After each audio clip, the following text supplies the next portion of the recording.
Rodents. We know they carry hantavirus, but what is its origin story? Well, it turns out hantavirus may have been living around us for at least 1,000 years and probably even longer. Some of the first records we have are from ancient China, around the year 1000, where doctors were writing about some kind of mystery illness that caused fever, internal bleeding, and kidney failure.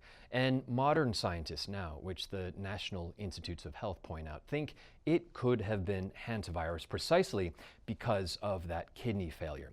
Fast forward to the early 1900s, and similar outbreaks started showing up in Russia, in Sweden, and in Finland, according to the CDC.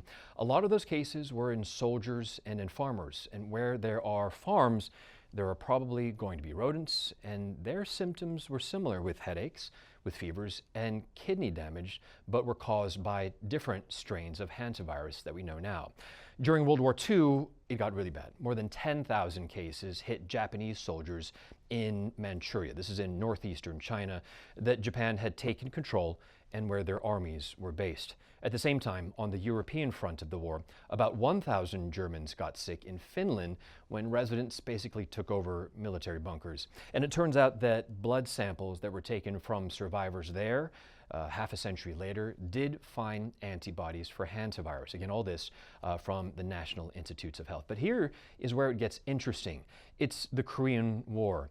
Around 3,000 UN troops got sick near the front line of the fighting with North Korea.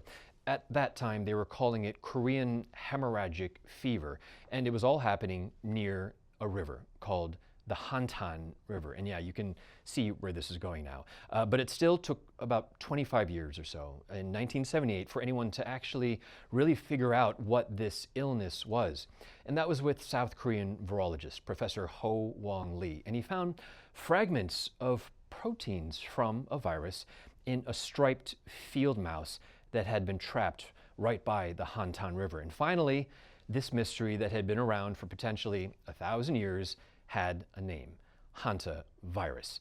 Now, here is where it splits into two, and this part matters for what's happening right now. The hantaviruses that go after kidneys, our kidneys, are called Old World strains from Asia, from Russia, and from Europe. But then there is a whole other group now, New World hantaviruses found in the Americas, and these ones go after your lungs, and they kill faster, and they kill more painfully, with a higher rate of fatality, up to 40% for New World hantaviruses versus up to 15% for the Old World strains.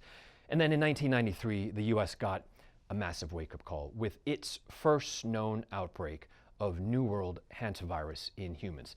This outbreak hit the Four Corners region. This is where Arizona, Colorado, New Mexico, and Utah all meet. And it came to light after a young Native American marathon runner died of respiratory failure.